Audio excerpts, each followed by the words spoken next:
Hi viewers, welcome to ആർക്കെസ് channel. ഈ video ഇഷ്ടമായാൽ നിങ്ങൾ ലൈക്ക് ചെയ്യുക, ഷെയർ ചെയ്യുക, സബ്സ്ക്രൈബും ചെയ്യുക കേട്ടോ.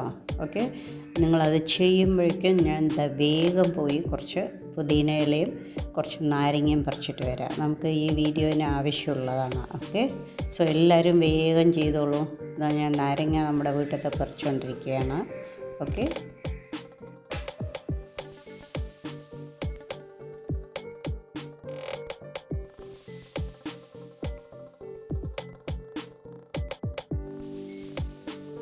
പുതിനയും നാരങ്ങയൊക്കെ പറിച്ചു.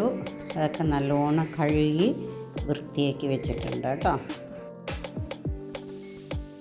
പുതിനയെല്ലാം കഴുകി റെഡിയാക്കി വെച്ചു. ഒരു മിക്സിയിൽ ഒരു തുണ്ട് ഇഞ്ചി ഇട്ട് കൊടുക്കുക. അതിലേക്ക് ഒരു 5-6 സ്പൂൺ പഞ്ചസാര ഇട്ട് കൊടുക്കുക കേട്ടോ. പഞ്ചസാര ഓപ്ഷണലാണ്, വേണ്ടാത്തവർക്ക് ഉപ്പിട്ടിട്ട് ചെയ്യാം, അതും അടിപൊളിയായിരിക്കും കേട്ടോ. പിന്നെ ഞാൻ അതിലേക്ക് ഒരു നുള്ളു ഉപ്പ് കൂടി ഇട്ട് കൊടുക്കുന്നുണ്ട്. ഉപ്പിടുന്നത് എന്താ വെച്ച് കഴിഞ്ഞാൽ ഇതെല്ലാം മധുരവും എല്ലാം കൂടി ഒരു ന്യൂട്രലൈസ് ആവും കേട്ടോ, അതിനാണ്. നമ്മൾ അതിലേക്ക് ഒരു 3-4 സ്പൂൺ നന്നാരി സിറപ്പ് ഒഴിച്ച് കൊടുക്കുന്നുണ്ട് കേട്ടോ. പിന്നെ ഒരു 2-3 ലെമണും. ഈ നന്നാരി സിറപ്പ് വന്നിട്ട് നല്ല ഔഷധ ഗുണമുള്ള ഒരു സിറപ്പാണ് കേട്ടോ. ഇപ്പോൾ സ്റ്റൊമക്ക് ഡിസോർഡേഴ്സ് ഉണ്ടെങ്കിൽ, ഗ്യാസ്ട്രിക് പ്രോബ്ലം ഉണ്ടെങ്കിൽ അതൊക്കെ നല്ല ഒരു കൂളിംഗ് എഫക്റ്റ് കൂടി തരും കേട്ടോ. അത് നമ്മൾ കഴുകി വെച്ചിരിക്കുന്ന പുതിന മിക്സിയിലിടുക.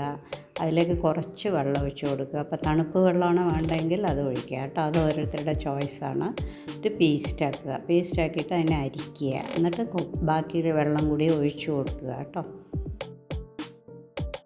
നമ്മുടെ പുതിന ജ്യൂസ് റെഡിയാണ്. സോ എല്ലാവരും ട്രൈ ചെയ്ത് നോക്കൂ. പുതിന വളരെ നല്ലതാണ് ഹെൽത്തിന്, ഗ്യാസ്ട്രിക് പ്രോബ്ലത്തിന് വളരെ നല്ലതാണ്. ഗ്യാസ് വേഗം പെട്ടെന്ന് മാറും. പിന്നെ ലെമൺ വൈറ്റമിൻ സി അടങ്ങിയതാണ്. സോ ഒരുപാട് ഗുണങ്ങളുള്ള ഈ ജ്യൂസ് എല്ലാവരും ഉണ്ടാക്കി കഴിക്കൂ. Happy cooking. നെക്സ്റ്റ് വീഡിയോയുമായി വീണ്ടും വരാം. ബൈ.